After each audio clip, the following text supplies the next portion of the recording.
हुआ, नोटबंदी जब हुआ था तब काफी गुस्सा था, और आज जो देखा गया है तो कितने पिटिशंस को खारिज कर दिया सुप्रीम कोर्ट ने, ताकि एक डिसेंट है, लेकिन सभी सारे जो पिटिशन डाले गए थे नोटबंदी के खिलाफ वो पूरे खारिज हो गए, ये कहते हुए कि उतना ये जो है गलत काम नहीं हुआ है।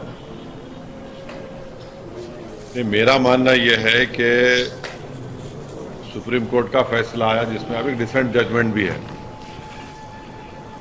अब ये मेरे को बात समझ में नहीं आ रही कि अगर ये कोई बोलेगा कि भाई ये रेलिवेंट, इट इज़ नॉट, ये रेलिवेंट नहीं है कि ऑब्जेक्टिव अचीव हुआ या नहीं हुआ, ये तो बड़ा एब्सर्ड है। ये तो मेरे ताज्जुब की बात है। ऑब्जेक्टिव अचीव हुआ नहीं हुआ उससे हमारा मतलब नहीं, क्या मतलब? अगर आप कोई काम कर रहे हैं, ये सरकार ने, प्रधानमंत्री ने, वजीर आजम ने देश के सामने पुकार कर कहा कि ब्लैक मनी ख़त्म हो जाएगा, टेररिज्म ख़त्म हो जाएगा, और टेररिज्म को काउंटर करने के लिए आप ये बताइए कि ये कोई एक विम्सिकल बात है कि ऐसा डिमोनेटाइजेशन करने से टेररिज्म ख़त्म हो जाएगा? तो रिजल्ट क्या है फिर? अब आप सुनिए हमारी बात को, इसमें 6-7 पॉइंट है। पहली बात तो ये है कि ब्लैक मनी डिस्ट्रॉय करने का ये पर्पस, टेररिज्म काउंटर करने का जो मकसद था, ये सब विम्सिकल था, ये सब था ही नहीं है। ये एक सरासर गलत फैसला देश के प्रधानमंत्री ने लिया, उनकी सरकार ने लिया, और जिससे वो जो कह रहे थे उसका मकसद ही हासिल नहीं हुआ। अब मिसाल के तौर पे 86% करेंसी को नरेंद्र मोदी ने रात में 8 बजे उसको डिनोटिफाई कर दिया। कितने लोग मरे? 100 लोग मरे। इसकी जिम्मेदारी किस पर है? लाखों लोगों का रोजगार से आपने महरूम कर दिया। अब आप एक नैरो लीगल ग्राउंड के ऊपर अपनी अकाउंटेबिलिटी से बच नहीं सकते आप सरकार। भाई इसका political, economical, social, moral responsibility तो देश के प्रधानमंत्री पर आयद होती है।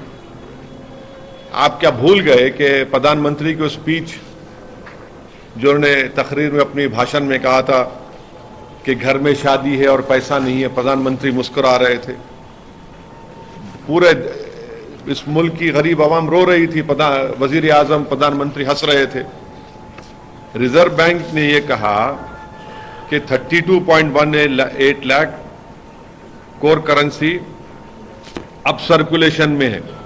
31.18 lakh crore currency in circulation on India, अभी माने डबल हो गया। उस वक्त 17.97 लाख करेंसी यूज में था बिफोर डिमोनेटाइजेशन 2016 में। अब कितना है भैया? 32.18 लाख। ये आरबीआई के फिगर है।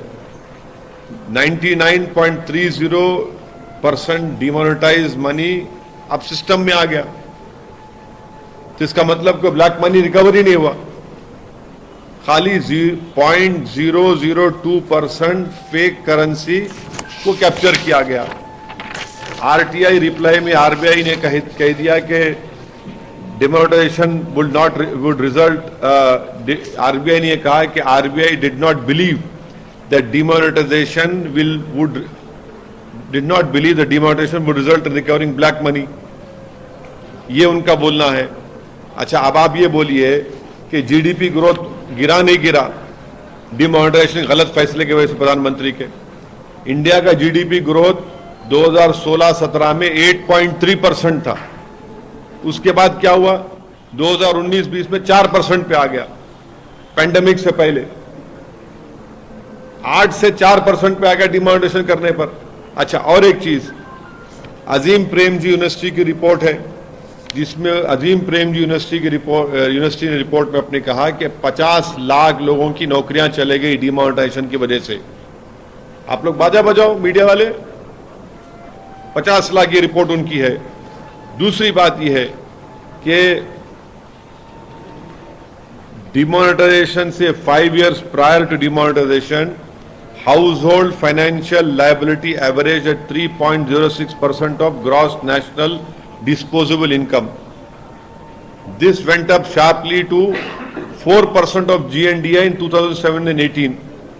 अब आप बोलिए liabilities went up by 83% from rupees 3,700 370,964 crore in 2016-17 to 6,79,349 crore in 2017-18.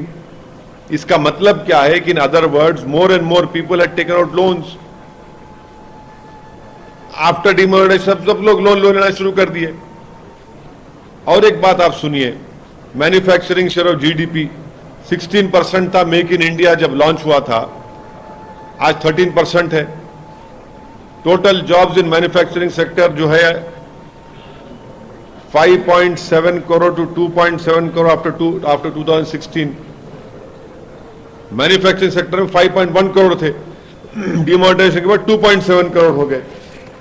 और एक बात आप लोगों को समझाने के लिए, आज भारत में 5 करोड़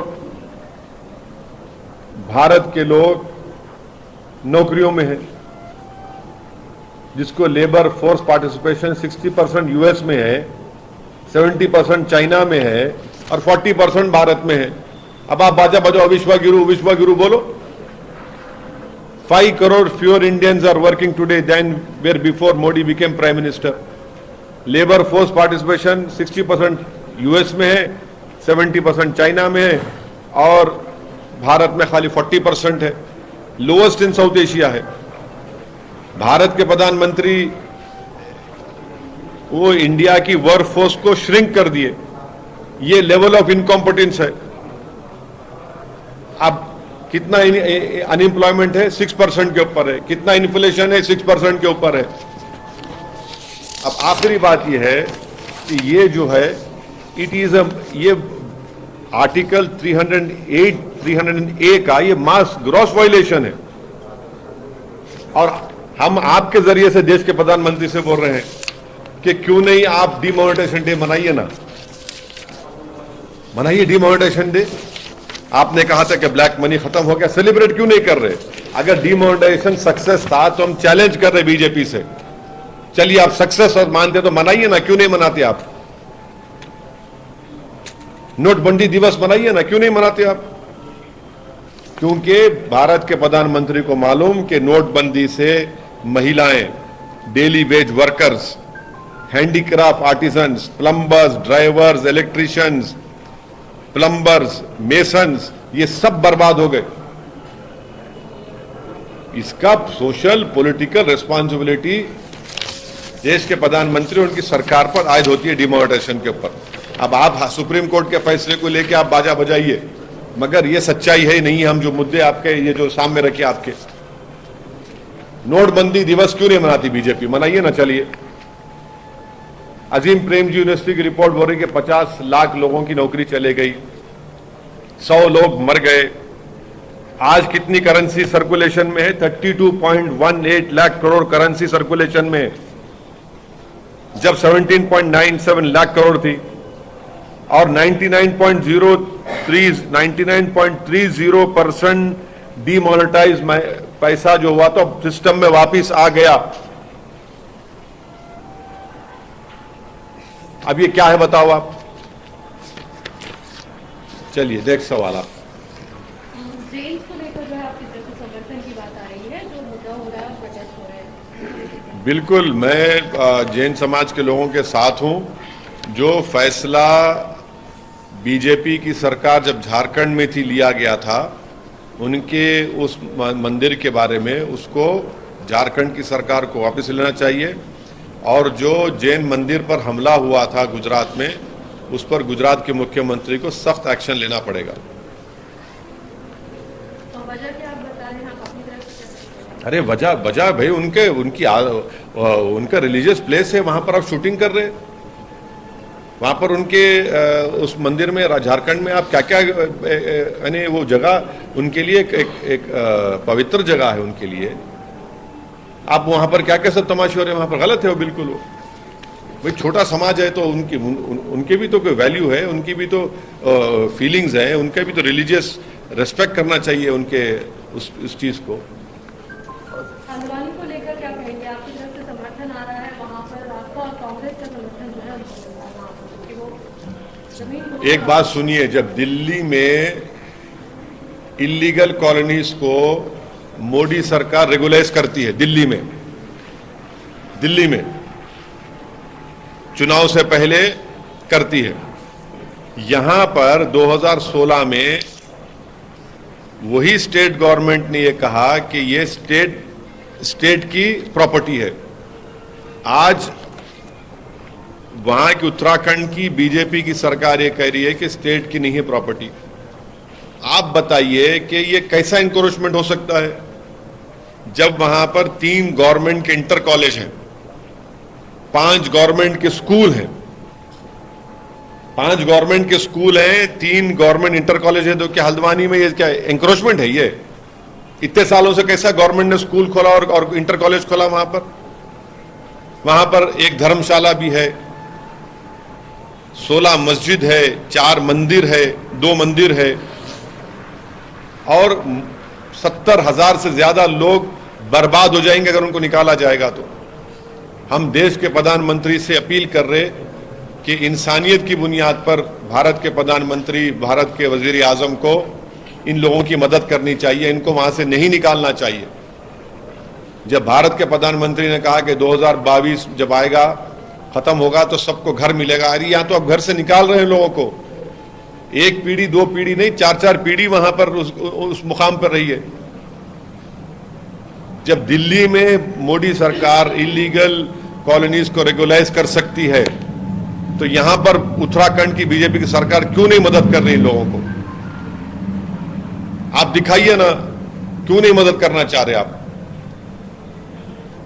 ज्यादातर इसमें मुसलमान हैं, गरीब हैं पूरे। इनके सर से छत छीन लेना, ये कौन सी इंसानियत की बात है? अगर उनको कोई दूसरी जगह देंगे तो फिर क्या आपके लिए वो ठीक रहेगा? आप मानेंगे? क्या? अगर उनको कहीं और जगह दी जाएगी तो क्या आप उसके लिए मानेंगे? सुप्रिय, आप, हमारा पहला रिक्वेस्ट ये है भारत के प्रधानमंत्री से कि इन लोगों का बेघर मत करिए। ये बरसों से वहां पर रह रहे हैं, रो रहे हैं, औरतें रोड पर बैठी हुई है पिछले 4 दिन से। कंटिन्यूअस हमको फोन आता है, मैसेजेस आते हैं कि 4 दिन बाकी है, 5 दिन बाकी है, हम क्या करेंगे, हम वहां पर कहां जाकर रहेंगे, हम लोग किधर जाकर रहेंगे? अरे आप इनको इंसान के तौर पर देखिए भाई, इनकी मदद करिए। अगर सरकार चाहे तो बहुत कुछ कर सकती है, इनको आप बेघर मत करिए। सर, राजौरी में मिलिटेंट्स फायरिंग में 6 लोगों। हाँ, अब आप सुनिए, डिमोनेटाइजेशन जब हुआ था क्या कहा था बीजेपी ने? क्या कहा था?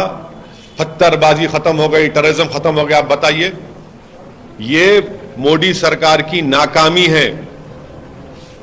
राजौरी में, जम्मू में ये टेररिज्म फैल रहा है। जम्मू में अब ये कैसा है भैया कि टेररिस्ट कैसा आके मार के जाते हैं? ये मोदी सरकार की नाकामी है। डिमोनेटाइजेशन में तो बड़े दावे किए थे आपने, और आज राजौरी में जिन लोगों को मारा गया हम उसका कंडेम करते हैं। और ये बीजेपी सरकार की सरासर नाकामी है, फेलियर है उनका। ये कश्मीरी पंडित मर रहे हैं, अब तो जम्मू में आ गया, जम्मू में आ गया ये। अब आप बताइए इसकी जिम्मेदारी किस पर डालेंगे आप? पॉलिटिकल फेलियर है मोदी सरकार का। यकीनन टेररिज्म पड़ोसी मुल्क से आ रहे हैं, टेररिस्ट आ रहे हैं, मगर आप क्या कर रहे हैं? आपने तो कहा कि 370 हटा दिए तो सब खत्म हो गया। कहां खत्म हो रहा है? सबको मालूम कि टेररिस्ट फर्स्ट जनवरी हो, 15 अगस्त हो, 26 जनवरी हो, ये इन इंपॉर्टेंट डेट्स के ऊपर बराबर कुछ ना कुछ करते, तो आपको तो चौकन्ना रहना चाहिए था। और आप नहीं है, चौकन्ना नहीं है। आपकी नाकामी, आपका फेलियर है। भारत के लोगों की मौत हो रही है वहां पर।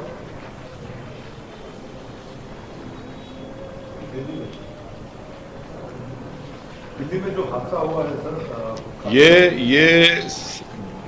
ये एक घिनौना और बर्बरियत की एक मिसाल है। अफसोस इस बात का होता है कि हमारे इस अजीम मुल्क में ऐसे मर्द हजरात हैं जिनके दिलों में एक नफरत है खवातीन के बारे में।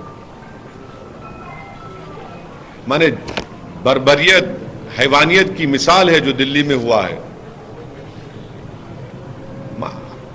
टक्कर मारते हैं और उस लड़की को घसीटते हुए लेकर जाते हैं, उसकी मौत हो जाती है उसमें। जितना भी इसकी मजम्मत की जाए, कंडेमनेशन किया जाए, कम है।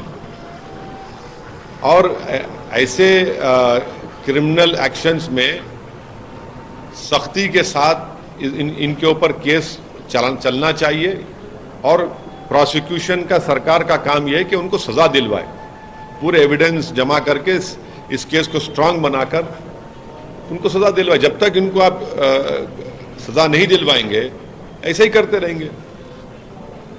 एक टक्कर मार दिया, कोई बच्ची को घसीटते लेके जा रहे हैं, क्या है भाई ये? और वो भी मुल्क के दारुल हुकूमत में, कैपिटल में ये हो रहा है।